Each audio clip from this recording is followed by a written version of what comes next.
जब आप एक गाड़ी लेने जाते हैं, क्या आपको कभी एक बेस वेरिएंट में रिवर्स पार्किंग कैमरा, एक touch screen with 50 connected features, साथ में अलॉय व्हील्स और एक मर्सिडीज ए क्लास का इंजन मिला है?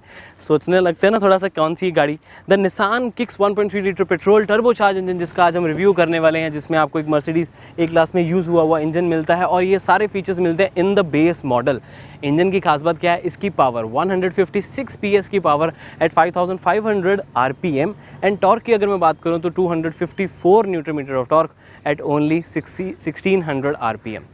अब ये सोच के आपको लग रहा होगा कि कितनी पावरफुल गाड़ी है, और इसको इलस्ट्रेट करने के लिए मैं बताना चाहूँगा कि क्रेटा और सेल्टोस से ज़्यादा पावरफुल गाड़ी है। इस सेगमेंट में इतनी पावर कोई भी जनरेट नहीं करता। तो आज हम डिटेल में इस गाड़ी का रिव्यू करने वाले हैं, एक्सटीरियर, इंटीरियर और किस स्टाइल में, द कार गाइड स्टाइल में। अब अपनी इंटरव्यू दे दें। Hello friends, welcome to the car guide. मेरा नाम है ऋषभ और मेरा काम है आप तक लेकर आना लेटेस्ट कार्स की news, offers, test drive, accessories, comparisons और बहुत सारी अमेजिंग वीडियोस। आज हम इसका रिव्यू करेंगे द कार गाइड स्टाइल, जिसमें वॉक अराउंड एनालिसिस होगा और ड्राइव रिव्यू कंप्लीट होगा with real life mileage, after sale service, maintenance कैसी, पिकअप कैसी, ब्रेकिंग कैसी, एक एक पॉइंट हम कवर करते। तो इस वीडियो को एंड तक ज़रूर देखें और इन्जॉय करें आज की इस वीडियो को।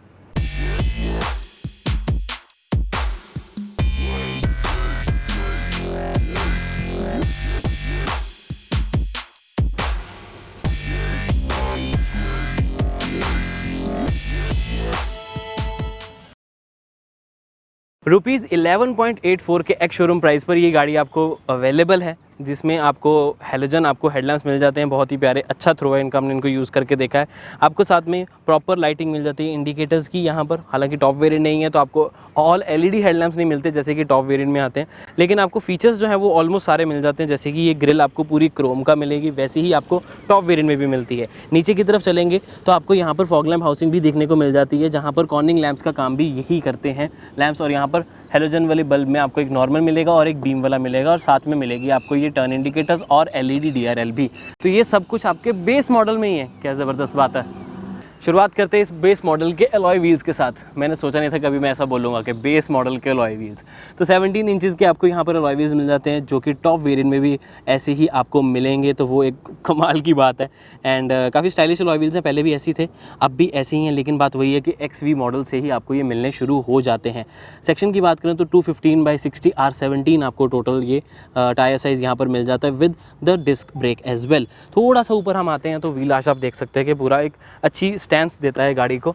उसके साथ साथ आप देखेंगे ये ORVM, जिसके ऊपर आपको टर्न इंडिकेटर भी मिल जाता है। हालांकि इसका जो साइज़ है वो थोड़ा मुझे बड़ा लगा, स्पेशली जो इसकी ये बार इन्होंने दिया हुआ है यहाँ पर वो बहुत बड़ा है, पता नहीं कि क्यों ऐसे की है, बट जो भी है। फिर आते हैं इसके रूफ रेल्स, आपको इसी मॉडल में रूफ रेल्स भी मिल जाते हैं। यहाँ पर आपको पूरा हैंडल मिल जाता है। यहाँ पर किसी तरह का रिक्वेस्ट सेंसर नहीं है, लेकिन आप अपनी की से ही इसको अनलॉक करते हैं गाड़ी को, एंड लॉक भी करते हैं। लेकिन यहाँ पर आपको रिक्वेस्ट सेंसर नहीं मिलता है, इस चीज़ का ज़रूर ध्यान रख ले। इस मॉडल में स्पेसिफिकली आपको साइड पर पूरी क्लैडिंग में दिख जाती है, और ओवरऑल आपको काफ़ी एक अच्छी लेंथ मिल जाती है, और 210 mm की क्लास लीडिंग आपको ग्राउंड क्लियरेंस भी इसी गाड़ी में मिल जाएगी। उसके अलावा चलते हैं इसकी बैक प्रोफाइल की तरफ। अब A pillar, B pillar, C pillar पे भी यहाँ पर एक डिज़ाइन पूरा आपको दिया गया है, जिसको एक कंटिन्यूटी में रखा गया है फ्रंट से लेकर एंड तक। टेल लैंप्स का डिज़ाइन भी कहीं ना कहीं फ्रंट आपके जो लैंप्स हैं, यानी कि हेड लैंप्स हैं, उन्हीं की याद दिलाते हैं। आपको पूरा यहाँ पर ट्रीटमेंट मिल जाता है। ब्रेक लाइट आपको जो प्रॉपर मिलती है वो बल्ब है। इंडिकेटर एंड रिवर्स लाइट आपको यहाँ पर बल्ब वाली ही मिलेगी।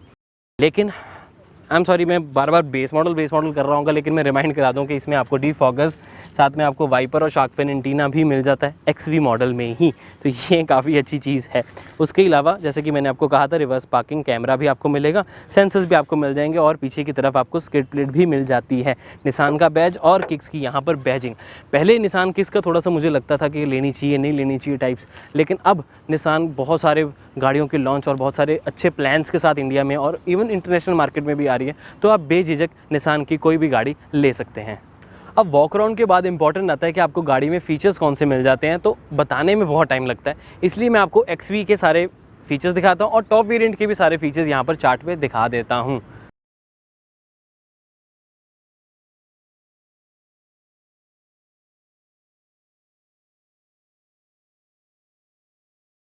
थर्ड पॉइंट जो आता है वो आ जाता है इसकी सेफ्टी को लेकर, यानी कि बिल्ड क्वालिटी स्ट्रक्चर की कैसी है। तो उसके बारे में मैं डिस्कस करूँ तो 4 स्टार इस गाड़ी को रेटिंग मिलती है, which is really good number. 4 star बहुत लिमिटेड कार्स हैं स्पेशली इंडिया में, एंड अगर इस तरह की बड़ी SUV इतनी हाई ग्राउंड क्लियरेंस वाली गाड़ी को 4 स्टार रेटिंग मिलती है तो एक थम्स अप।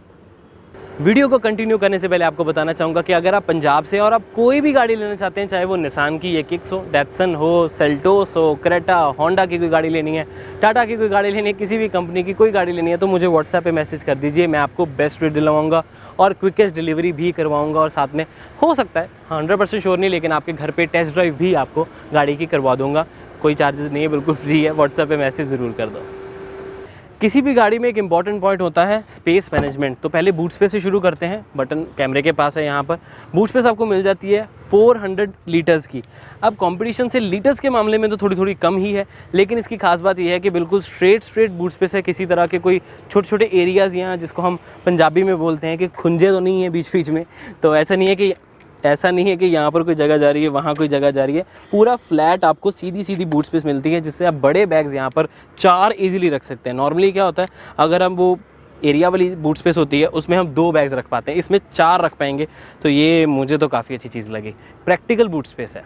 बारी आती है आफ्टर सेल सर्विस की। तो कंपनी की तरफ से तो आपको कोई प्रॉब्लम नहीं आएगी, निसान एक काफ़ी रेप्यूटेड ब्रांड है, ब्रांड की तरफ से कोई प्रॉब्लम नहीं, लेकिन पार्ट्स में थोड़ी आपको दिक्कत आ सकती है। रही बात मेंटेनेंस की, तो 5 ईयर्स की आपको यहाँ पर वारंटी मिल जाती है 1 लाख किलोमीटर्स की, वो एक अच्छी चीज़ है। एंड 5 ईयर्स की जो वारंटी है बहुत कम जगह मिलती है, और इवन इसके इन जो इमीडिएट कंपटीशन है यानी कि सेल्टोस एंड क्रेटा, उसमें भी आपको 5 ईयर्स की वारंटी विद 1 लाख किलोमीटर नहीं मिलती। क्रेटा में 5 ईयर्स मिलती है बट 50,000 किलोमीटर्स वाली, तो उस चीज़ का ज़रूर ध्यान रख लें। चलो अब बारी आ जाती है इसकी रीसेल वैल्यू की। रीसेल वैल्यू में निसान कंपनी की resale value is not the best in the segment, लेकिन अच्छी आपको मिल जाएगी बिकॉज इसका जो ये इंजन है वो बहुत रिलायबल है, और इंजन में ऐसा कोई प्रॉब्लम आने वाली नहीं है, क्योंकि काफ़ी देर से चलता आ रहा है और एक ट्रस्टवर्दी इंजन है, तो कोई प्रॉब्लम नहीं आएगी। तो आपको आफ्टर सेल्स रीसेल वैल्यू भी अच्छी मिल जाएगी। रही बात कंपटीशन रेडी की, तो पावर के हिसाब से और प्राइस के हिसाब से डेफिनेटली ये अपने कंपटीशन को पूरी तरह टक्कर देने के लिए सही प्रोडक्ट है निसान की तरफ से।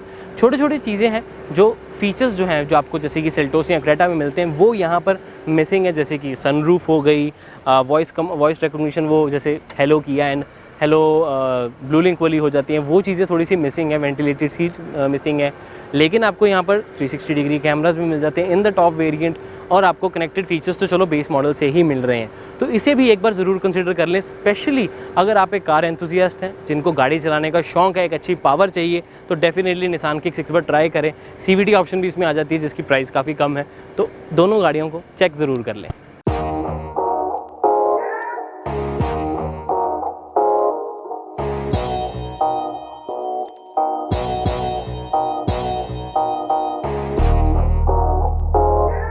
स्पेस मैनेजमेंट में इंटीरियर भी बहुत इंपॉर्टेंट है कि आपको क्या क्या स्टोरेज स्पेसेस मिल जाती हैं यहाँ पर। तो यहाँ पर जहाँ पर नॉर्मली आप अपनी कीज़ रखते हैं या कुछ सामान के लिए जगह होती है, यहाँ पर काफ़ी डीप एक स्टोरेज बनी हुई है। रखा आप अपने वही वॉलेट, कीज़ एंड फ़ोन ही रख पाएंगे, बट आई थिंक इतना डीप बनाने की ज़रूरत नहीं थी। ड्यूल बना सकते थे कि एक ऊपर और एक नीचे जो साइड से जाती है वो फिर भी ठीक रहनी थी। यहाँ पर एक स्टोरेज चलो उन्होंने दे दी, लेकिन इस गाड़ी में जो मुझे कमी लगती है स्टोरेज के मामले में, वो है इसमें कप होल्डर्स नहीं आते हैं। तो वो एक बहुत ही बड़ा ड्रॉबैक है, बिकॉज यहाँ पर भी कप अपना नहीं रख सकते आप, या तो यहाँ कप होल्डर्स बनाए थे। हैंड ब्रेक वाली जगह पर भी खाली एरिया आप नहीं यूज़ कर सकते। आर्मरेस्ट अगर मैं यहाँ पर कहूँगा तो आपको ये ना स्लाइडिंग मिलती है, इस पर्टिकुलर वेरिएंट की मैं बात कर रहा हूँ आपसे, और ना ही ये इसमें कोई स्टोरेज की ऑप्शन नहीं, ये फिक्स्ड आर्मरेस्ट आपको मिलेगी। लेकिन बात वही है कि एटलीस्ट आर्मरेस्ट तो मिल रही है इस मॉडल में। तो इसमें आपको एक टच स्क्रीन मिल जाती है, ठीक है। आपको यहाँ पर AC कंट्रोल्स मिल जाते हैं, इसमें आपको ऑटोमेटिक AC मिल रहा है कंप्लीट।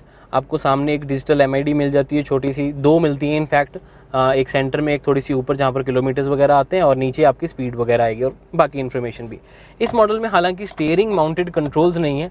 IRVM आपको यहाँ पर थोड़ा सा छोटा मिलता है, और ये मैनुअल है इस मॉडल में, एंड आई विश थोड़ा बड़ा होता, ज़्यादा अच्छा लगता है। एयरबैग्स की ऑप्शन और सीट बेल्ट की यहाँ पर विजिबिलिटी आती है, ऊपर मिल जाती है लाइट, यहाँ पर आपको माइक की ऑप्शन मिल जाएगी।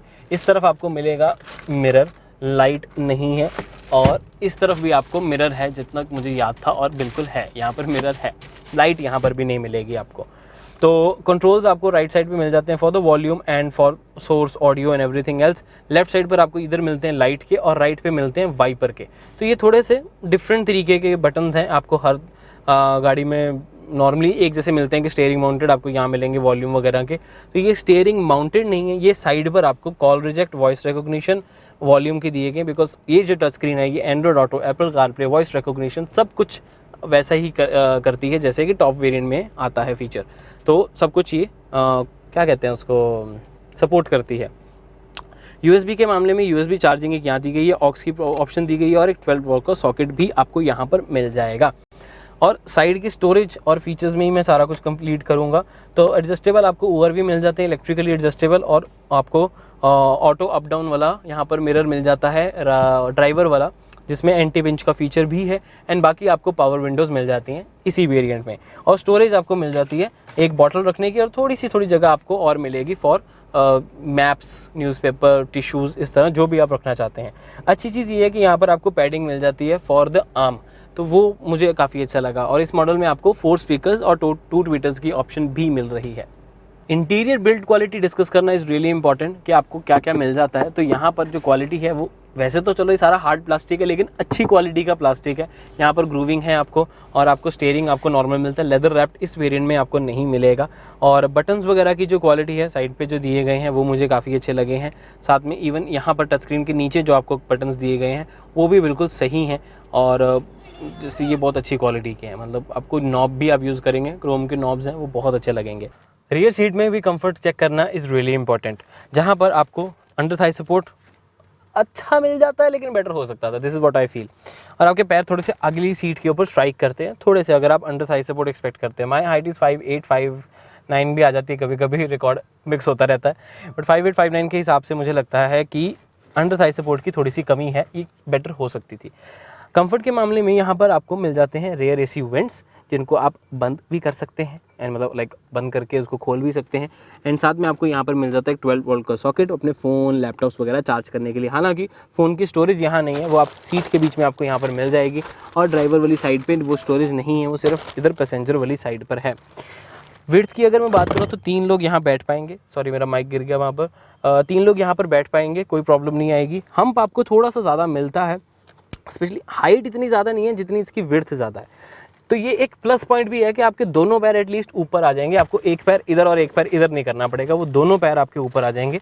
तो कोई छोटा बच्चा है या कोई नॉर्मल हाइट वाला पर्सन है 5'5", 5'6" वाला, तो वो भी यहाँ पर इजीली बैठ पाएगा। हेडरेस्ट के मामले में आपको यहाँ पर मिल जाते हैं adjustable headrest in this particular variant, और आपको यहाँ पर आर्मरेस्ट भी मिलती है विद कप होल्डर्स, लेकिन अभी मैं उसे निकाल नहीं सकता, ये प्लास्टिक लगा है, सॉरी फॉर दैट। और यहाँ पर आपको एडजस्टेबल ही आपको यहाँ पर हेडरेस्ट भी मिल जाते हैं। एक लाइट पीछे भी मिलती है, लाइट आगे भी आपको 2 मिलती हैं, इनफैक्ट 3 हो जाती हैं टोटल। और यहाँ से व्यू काफ़ी अच्छा लगता है because of this light beige जो आपको यहाँ पर मिल जाता है इसकी रूफ़। तो आपको ऐसा लगता है कि आप किसी बहुत बड़ी स्पेशियस गाड़ी में बैठे हो। और थोड़े थोड़े ग्रूव्स भी हैं, उस वजह से जो हेडरूम है वो बहुत अच्छा है। तो इवन 6 फीट वाला भी कोई बैठेगा तो उसको हेडरूम अच्छा मिल जाएगा। हाँ, अगर आप टर्बन पहनते हैं तो हो सकता है थोड़ा सा, और हाइट भी आपकी अच्छी है तो आपको थोड़ा सा एडजस्ट करना पड़ेगा, लेकिन फिर भी आपको एक अच्छी जगह मिल जाएगी। All power Windows and speakers की ऑप्शन यहाँ पर भी है, तो आप इजीली गाड़ी में इंजॉय करते हुए जाओगे जब भी आप अपनी फैमिली के साथ या फ्रेंड्स के साथ ट्रिप पर निकले हैं।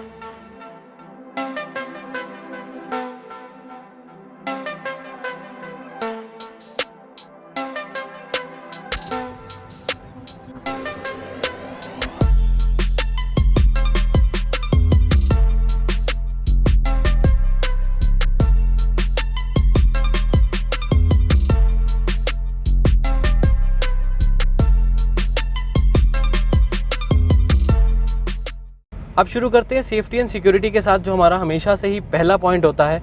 तो 4 स्टार रेटिंग है, जैसे कि मैंने आपको पहले भी बताया, एंड एक कमेंडेबल जॉब है निसान की तरफ से इस तरह की बड़ी SUV को 4 स्टार रेटिंग देना, which has a really good ground clearance. And secondly मैं आपको बताना चाहूँगा कि अंदर आपको फील भी बिल्कुल वैसा ही होता है कि आप एक बहुत ही सेफ़ गाड़ी में बैठे हैं। स्पेशली जब आप अपने डोर्स को बंद करते हैं तो आपको एक थंपिंग साउंड सुनाई देगी, जिससे आपको एश्योरिटी मिल जाती है कि हाँ, ये कि सेफ़ सॉलिड बिल्ड स्ट्रक्चर पर बनी गाड़ी है। तो which is a really good point, and इस पर मैं पूरे नंबर दे सकता हूँ निसान कंपनी को definitely. Moving on to the second point, जो हमारा फेवरेट भी कह सकते हैं और इम्पॉर्टेंट भी है, जो काफ़ी लोग छोड़ भी देते हैं, दैट इज़ द अर्गोनॉमिक्स। गाड़ी के अर्गोनॉमिक्स कैसे हैं कि जहाँ पर भी बटन्स प्लेसमेंट है या जो भी यूजेबल फीचर्स है फॉर द ड्राइवर तो वो रीचेबल हैं या नहीं, तो वो बहुत इंपॉर्टेंट एक एस्पेक्ट आ जाता है। तो इस पर्टिकुलर गाड़ी में मैं कहूँ तो अर्गोनॉमिक्स के मामले में it is a really good vehicle. सब कुछ आपके रीच में है, चाहे एसी कंट्रोल्स हो, चाहे टच स्क्रीन के कंट्रोल्स हो, वॉल्यूम कंट्रोल्स हैं। हालांकि छोटा सा मेरे को ये लगता है कि वॉल्यूम वाला कंट्रोल आपका राइट साइड होना चाहिए, स्क्रॉल यानी ट्यून करने का लेफ्ट साइड पे। This is what I feel. हालांकि आपको स्टीयरिंग के नीचे जो आपको बटन दिए गए हैं उससे आप वॉल्यूम एडजस्ट कर सकते हैं, बट यूज़ टू हम ज़्यादा इससे होते हैं, बट वो इतनी बड़ी चीज़ नहीं है। उसके अलावा रीच में आपके हर एक तरह के बटन्स आते हैं, चाहे वो राइट साइड पे आपको अपने ORVM एडजस्ट करने हो, चाहे आपको लेफ्ट साइड पे एसी को कंट्रोल करना हो, सब कुछ इजीली आप यूज़ कर पाएंगे। हालांकि एक छोटी सी प्रॉब्लम ये है, अब आर्मरेस्ट एडजस्टेबल नहीं आती है और हैंड ब्रेक जब आपने लगानी है या रिलीज़ करनी है आपको ब्रेक, तब आपको थोड़ा सा हाथ अपना ऐसे घुमा के करना पड़ता है। सीधी सीधी आप हैंड ब्रेक पुल या रिलीज़ नहीं कर पाते हैं, तो वो एक छोटा सा ड्रॉबैक है जो मुझे लगता है, और ये मोस्टली गाड़ियों में होता है, चाहे जितनी मर्जी बड़ी गाड़ी ले लो, हैंड ब्रेक की पोजीशनिंग ऊपर नीचे हो ही जाती है। थर्ड पॉइंट आया था इसका NVH लेवल्स, जिसको लेकर बहुत क्वेश्चंस आ रहे थे मेरे पास व्हाट्सएप पे, यूट्यूब पे, इंस्टाग्राम पे, because this is a very powerful engine with 254 newton metre of torque, और आपको एक 1.3 लीटर का इंजन मिलता है। तो लोगों के था कि टर्बो चार्ज इंजन है, नॉइस आएगी बिल्कुल, वाइब्रेशंस फील होंगी बिल्कुल, तो उसका टेस्ट करना इज़ रियली इंपॉर्टेंट। तो NVH लेवल्स में नॉइस तो आपको बिल्कुल अंदर नहीं आती है, चाहे वो इंजन की हो, चाहे वो आपको रोड नॉइस हो, और डिस्टर्ब नॉइस नहीं आएगी। अब उसका पॉइंट क्या है, बिकॉज निसान में एक्सक्लूसिवली एक निसान की NVH किट आती है जिससे वो इस सारी चीज़ों को कंट्रोल करते हैं, तो वो एक अच्छा पॉइंट आ जाता है। नॉइस हो गई। वाइब्रेशंस के मामले में हाँ, आपको थोड़ी थोड़ी वाइब्रेशंस फील होती हैं, लेकिन वो एक अच्छे लेवल पे हैं, यानी कि पॉजिटिव लेवल पे हैं, बिकॉज वो आपको एक पहचान देते हैं कि आपके हाथों में, आपके पैरों में, आप जिसमें बैठे हैं, वो आपको एक पावरफुल टर्बो पेट्रोल इंजन मिलता है। तो थोड़ी वाइब्रेशंस आप हैं, एक रिफाइनमेंट आपको नेचुरल रेस्पिरेटेड वाली नहीं मिलेगी ऑफ कोर्स। अब आ जाता है थर्ड लेवल इसकी हार्शनेस, तो उसमें मेरे को पूरे नंबर में देना चाहूँगा, मुझे इंजन में किसी तरह की कोई हार्शनेस नहीं लगी है। It is a very refined engine, तो full thumbs up.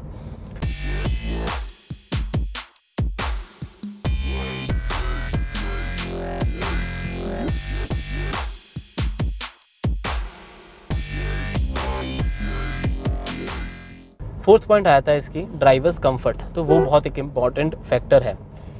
Drivers comfort में सीट के जो कंफर्ट है वो बहुत अच्छा है। इस मॉडल में आपको फैब्रिक सीट्स मिलती हैं, तो आपको गर्मी लगने के चांसेस थोड़े कम हो जाते हैं। हालांकि इसके कॉम्पिटिशन्स की तरह टॉप वेरिएंट्स में भी वेंटिलेटेड सीट्स आपको इस गाड़ी में नहीं मिलती हैं, लेकिन फिर भी एट दिस प्राइस आपको बहुत कुछ मिल जाता है। तो अब वो ऑब्वियसली वो गाड़ियाँ तो 20-20 लाख तक भी जा रही हैं, इसका प्राइस उतना नहीं जाएगा। तो वेंटिलेटेड सीट्स अगर आप डिच कर दें तो आपको एक अच्छा कंफर्टेबल राइड मिल जाती है, कोई प्रॉब्लम नहीं आती है, ड्राइविंग में थकते नहीं हो आप, क्योंकि आपको अंडर थाई सपोर्ट भी अच्छा मिल रहा है, बैक सपोर्ट अच्छी मिल रही है, हगिंग इफेक्ट भी आपको मिल जाता है। अच्छी चीज़ ये है कि आर्मरेस्ट की पोजीशनिंग बिल्कुल सही है ताकि मैं गियर्स चेंज कर सकूं, और उसके साथ साथ आपको राइट मेरी आर्म के लिए डोर के ऊपर जो पैडिंग मिलती है वो भी इस मॉडल से ही पैडिंग वाली शुरू हो जाती है, हार्ड प्लास्टिक नहीं है। तो जो भी XV मॉडल भी लेना चाहता है वो खुश रहेगा, that is for sure.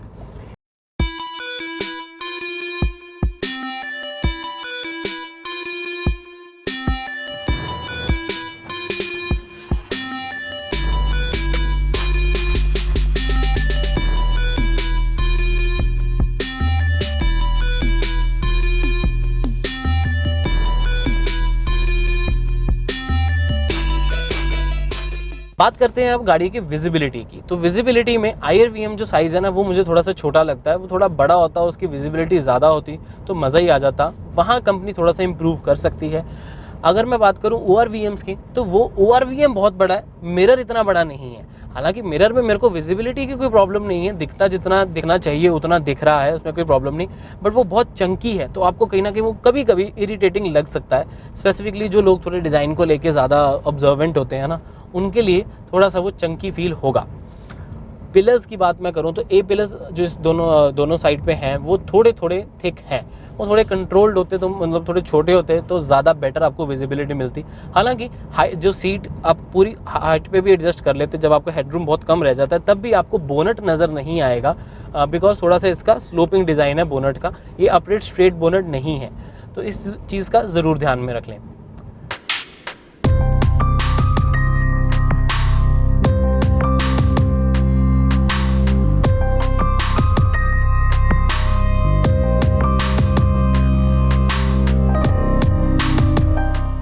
Talking about the suspension, वो भी बहुत इंपॉर्टेंट है। जैसा कि अभी तक हम पोर्ट होल्स पे चला चुके हैं, यहाँ कुछ थोड़ा बहुत रास्ता ख़राब होता है तो वहाँ मुझे नॉइस अंदर फील नहीं होती सस्पेंशन की, विच is a really good point. Bouncy suspension नहीं है, this is on the stiffer side, तो आपको बॉडी रोल महसूस नहीं होगा। हालांकि जब झटके जो है वो थोड़े थोड़े लग सकते हैं, लेकिन वो जर्की वाले झटके नहीं होंगे जो आपको बुरे लगे। ये आपको एक नॉर्मल राइड आपको एक देगा, बिल्कुल कुशनी कंफर्टेबल राइड नहीं, थोड़े से आपको झटके डेफिनेटली महसूस होंगे, लेकिन अच्छी चीज़ ये है कि उनकी नॉइस अंदर आपको नहीं आएगी। Next point is the steering. Steering में आपको जो स्टीयरिंग है हाईवेज़ पे तो बहुत अच्छा लगता है, बिकॉज आपको कॉन्फिडेंट एक हैवी स्टीयरिंग मिल जाता है, स्टेबिलिटी के लिए बहुत अच्छा है। आप कॉन्फिडेंटली गाड़ी को ओवरटेक करना चाहते हैं, चलाना चाहते हैं, कुछ भी करना चाहते हैं, आप इजीली कर सकते हैं। हालांकि सिटी में ये फिर भी थोड़ा हैवी ही रहता है, सिटी में लाइट इतना नहीं हो पाता as compare to the competition, जो मुझे लगता है कि निसान को ये इम्प्रूव करना चाहिए था। पहले जब किक्स आई थी तब भी ये प्रॉब्लम थी, और अब 1.3 इंजन के साथ भी ये थोड़ी सी प्रॉब्लम है। तो स्टीयरिंग मुझे लगता है कहीं ना कहीं थोड़ा और लाइट वेट होता तो अच्छा लगता, अभी हैवी लगता है सिटी कंडीशंस में। हाईवे पे मज़ा आता है, इतना हैवी स्टीयरिंग हाईवे पे होना चाहिए। बिल्कुल लाइट होते हैं ना, उसमें कॉन्फिडेंस आपको नहीं आता है, तो इसका स्टीयरिंग उस पॉइंट से बिल्कुल ठीक है। फीडबैक बिल्कुल सही है, स्टीयरिंग का कोई प्रॉब्लम नहीं है, एक्यूरेसी पूरी है, आपको इंस्टेंट एक्यूरेसी मिलती है लेफ़्ट राइट वगैरह करने के लिए, कोई इशू नहीं आएगा, चाहे सिटी में चाहे हाईवे पे, बिल्कुल एक्यूरेट आपको स्टीयरिंग यहाँ फीडबैक मिलेगा।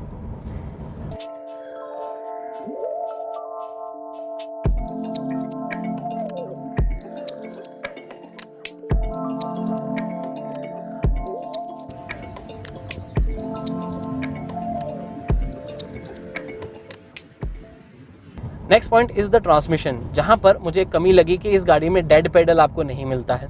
और अगर आपका पैर बहुत बड़ा है, यानी कि 10 तो नहीं, चलो 10 तो मेरा भी है, 11 अगर आपका है, तो आपका पैर का फुट का जो क्लच वाला लेफ्ट फुट है आपका, बेसिकली उसका लेफ्ट साइड आपकी थोड़ी सी टच करती रहती है साइड पे, तो वहाँ क्लस्ट्रोफोबिक हो गया थोड़ा सा, वहाँ टाइट हो गया थोड़ा सा, अगर मैं इजी वर्ड्स में बोलूँ तो वो मैं आपको दिखा देता हूँ अभी। तो वो थोड़ा सा आपका पैर है जो वो लेफ्ट साइड पर लगता है। हालांकि जो डिस्टेंस है क्लच, ब्रेक और एक्सीलरेटर में, उसमें कोई प्रॉब्लम नहीं आती है, वो बिल्कुल सही तरीके से उसको मैनेज किया गया, वो ज़्यादा अच्छी चीज़ है। तो कंपनी को थोड़ा सा खुला बना देते नीचे से तो मज़ा आ जाता। जैसा कि मैं आपको बता रहा था कि जो आपका पैर है वो थोड़ा टच करता, आप देख सकते हैं कि मेरे जो शू में मिट्टी लगी है वो साइड प्लास्टिक पर भी लगी है। तो बेसिकली क्लच ऐसे है, अब इसके ऊपर पैर, ये आपका ये साइड पर, ये देखो यहाँ टच करता रहता है। तो ये मुझे थोड़ा सा एक ड्रॉबैक लगा कि जो ये पूरा फुल एरिया है ये थोड़ा सा टाइट हो गया है, जहाँ पर यहाँ पर मेरे को थोड़ी सी स्पेस और चाहिए थी, स्पेसिफिकली क्लच वाले सेगमेंट में। ट्रांसमिशन में क्लच काफ़ी लाइट है, ट्रैवल जो उसका डिस्टेंस है वो शॉर्ट है, तो आप सिटी में आपको थकने वाला नहीं है, आपका पैर बार बार गियर चेंज करने में कोई प्रॉब्लम नहीं आएगी। हालांकि आपके सिटी में आपको क्लचलेस ड्राइविंग चाहिए तो CVT वाला मॉडल आप ज़रूर देख लीजिएगा। ट्रांसमिशन अगर मैं गियर बॉक्स की बात करूँ तो उसका भी डिस्टेंस काफ़ी शॉर्ट है and it is very light, वहाँ पर भी आपको कोई कंप्लेंट नहीं होगी, दैट इज़ फॉर श्योर। बात आ जाती है इसकी एक्सलरेशन और ब्रेकिंग की, विच इज़ रियली इंपॉर्टेंट। अभी रोड खाली है, लेट्स ट्राई। 75 की स्पीड थी, एक्सट्रेट किया, डिले बिल्कुल भी नहीं आपको मिलेगा, क्या बात है। ओके, अब मैं आपके साथ इसके RPM बैंड्स डिस्कस कर लेता हूँ। 4th गियर था, मैं आपको पहले ही बता दूँ। डेफिनेटली जब आप क्रेटा चलाएंगे, सेल्टोस चलाएंगे और उसके बाद किक्स चलाएंगे तो आपको खुद को फील हो जाएगा कि नहीं यार पावर है तो किक्स में है। उसका एक सबसे बड़ा रीज़न बताता हूँ कि जो इसकी पीक टॉर्क है वो किक इन करती है 1600, इनफैक्ट 1600 पेपर्स पे है, मुझे वो 1500 पे ही बहुत अच्छी फील होने लग जाती है और 1500 RPM पे आपको एक बहुत ही प्यारी पिकअप मिलनी शुरू हो जाती है। अब इसका सबसे अच्छा बेनिफिट पता है क्या है? हाईवेज़ पे आप अगर आप नॉर्मल एक स्पीड पे जा रहे हो 80, 90 और वट एवर 100 भी इवन अब जा रहे हो और आपको किसी गाड़ी को ओवरटेक करना है which is also on approximately 10 kilometre per hour के गैप पे, यानी कि आप 100 पे वो 90 पे, अब आपको उसको ओवरटेक करना है तो नॉर्मली हमको बाकी गाड़ियों में गियर शिफ्ट अपना डाउन करना पड़ता है, लेकिन निसान किक्स के इस इंजन में आपको वो नहीं करना पड़ेगा क्योंकि आपको बहुत ही सही टाइम पे टॉर्क भी मिलती है, पावर भी मिल जाती है, विच is a really impressive feature. अब 60 की स्पीड, 3rd गियर 55 स्पीड हो गई है एंड मेरे को पावर चाहिए इंस्टेंट पावर साथ के साथ, और 2000 RPM था और मेरे को मिली है वो पावर, बहुत प्यारी पावर मिलती है, मज़ा आता है। फन टू ड्राइव एलिमेंट चाहिए, निसान किक्स का ये मॉडल ज़रूर ड्राइव भी करें और अपने घर पर भी लेके जाएं। पॉइंट रह जाता है the real life mileage. Company claim करती है 16-17 kmpl की mileage and turbo petrol engine है। अब इसको आप ये जितनी पावर के साथ आता है ना, ये माइलेज निकालने के लिए नहीं, ये कार एंथुसियास्ट के लिए है। हालांकि सिटी में भी माइलेज इसकी 11 to 12 आप एक्सपेक्ट करके चल सकते हैं इजीली।